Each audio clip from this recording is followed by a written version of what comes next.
Hello, welcome to Conscious Mind Tripping. My name's Audrey Newmont, and we have things to talk about today. I had somebody ask a question after one of my recent posts, and they were asking who would be at fault, or what about somebody being at fault in a situation.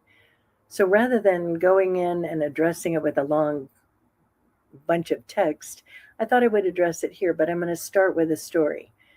The story has to do with my necklace that I'm wearing today.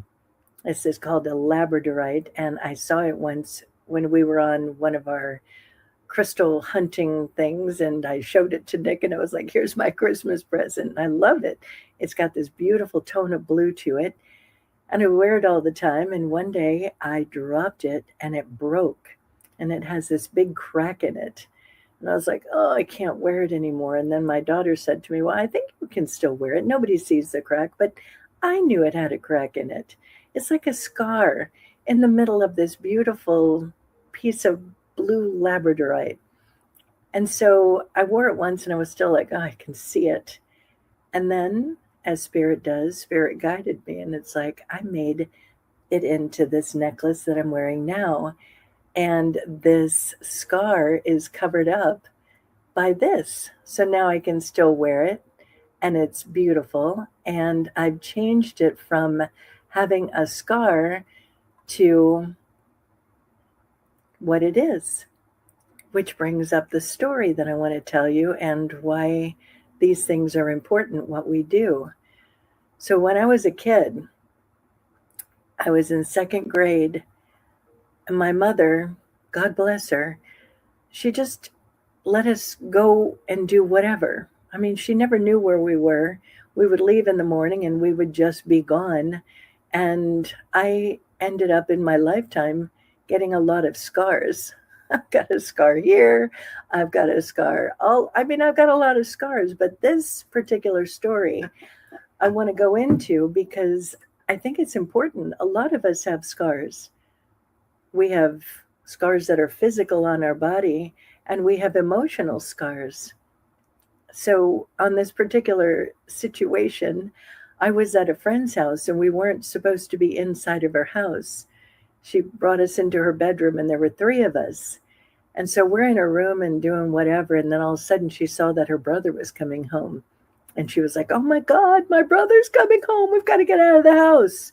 So I was in the lead and went running and didn't realize that we had shut the back door. And I went straight into a sliding glass door and broke it and took a huge hunk of meat out of my leg at my knee. And I'm a kid. I'm like literally in the second grade. And I went into shock, and I just immediately just turned and went running out of the house. I knew there weren't any adults at home, and I went right by the brother on his bike. And I remember looking down at my leg, and there was this gash. I mean, I could see all of the stuff inside my leg. And I went running down the street, and I went banging on somebody's house, and there was nobody home. So imagine, I'm terrified. I went running back up the street, and I went across to the house across the street from where I was. And this wonderful woman took me in, and she brought me inside and put me in her bathtub. And I had her call my mother. My mother came and got me and took me to a doctor's office, not the hospital. And what I remember is this guy sewing my leg up with no Novocaine and me just screaming. And finally, I guess the guy realized, oh, duh, you know what, I better numb this.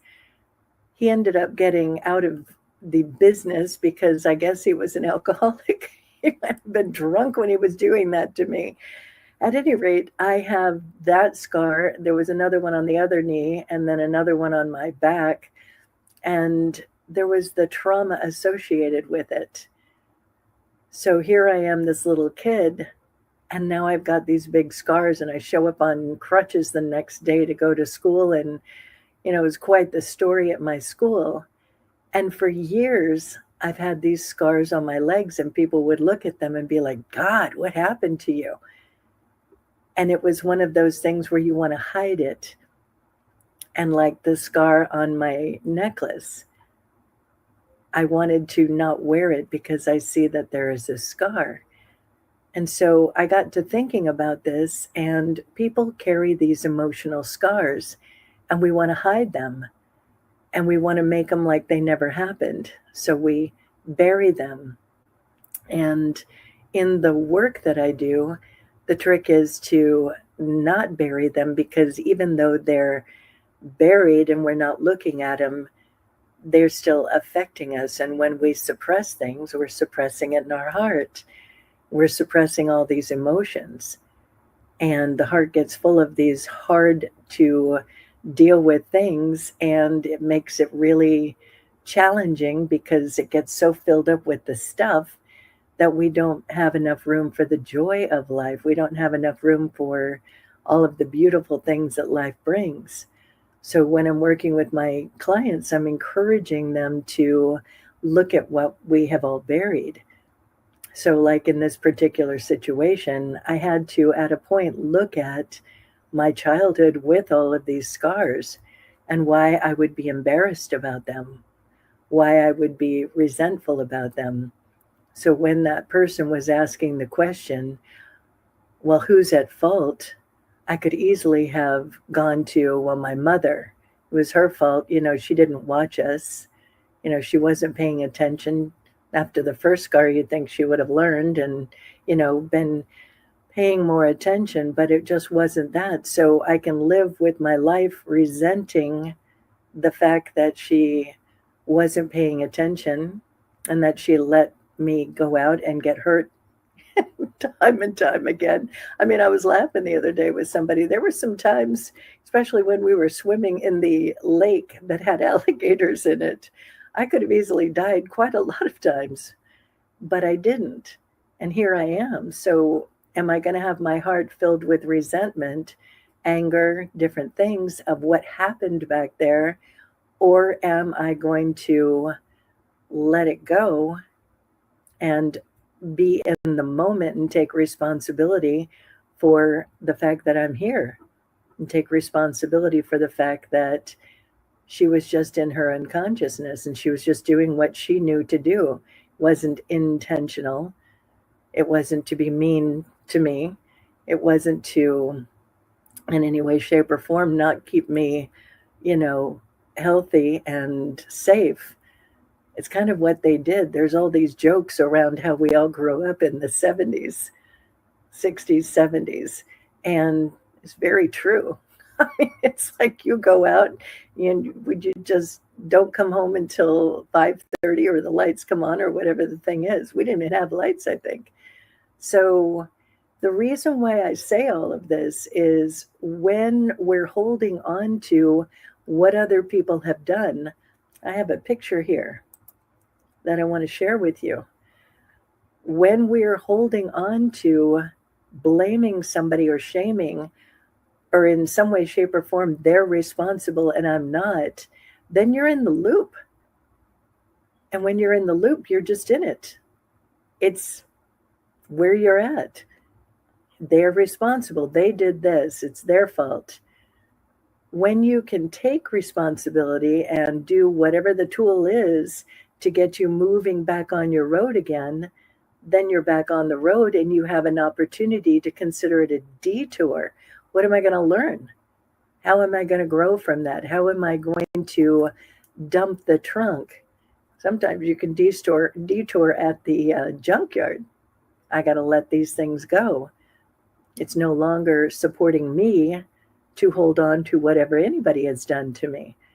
So when you're dumping the trunk and you're letting it go, however that looks, there's all these different options to let it go, then you have the ability to be back on the road and doing the things that are constructive for you.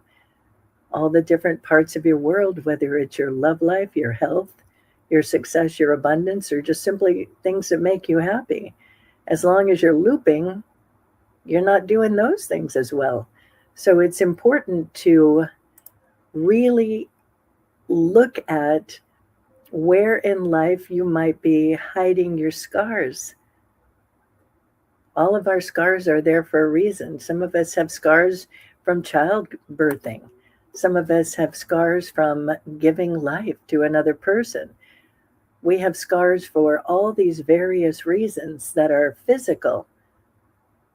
Many of my clients come in and it's like, wow, this thing happened and it was terrifying and whatever. And here they are in my office. And the scar is just simply that, it's a scar, but they're holding on to the emotional scar around it. So when we're allowed to let go of the emotion around it, that is a learning thing. It's a great gaining that resilience. It's gaining the wisdom. And so when you're looking at any of these scars, what is it to teach me? And what do I let go of? Then you're in your freedom. And you can have it be something that you reestablish. Sometimes our scars are just what they are. You know, we have this belief in our life that everything should be perfect, everything should be completely beautiful. And scars can be beautiful. It's perception, third button. So your invitation is to look at, what are you still holding on that's a scar in your heart? What is your perception of the scars on your body? These are things that we get to make adjustments with. We get to realign with them so that you are in your freedom and it doesn't hold that place in your heart. The more that we let go of these things and the heart has a larger expansive ability to be in joy, there you are. So these are things to ponder. And when you are processing it, there's that fear into power tool. You're looking at, what am I holding on to? How does it serve me? And when you say it doesn't serve me, it does. In some way, shape, or form, it serves us. So when we get to that point of, why does it serve me? You're asking yourself those critical thinking questions and you're getting the answer. There's where we grow. And we're in the intention of moving forward. I am. What are you creating for yourself? What are you going to do differently?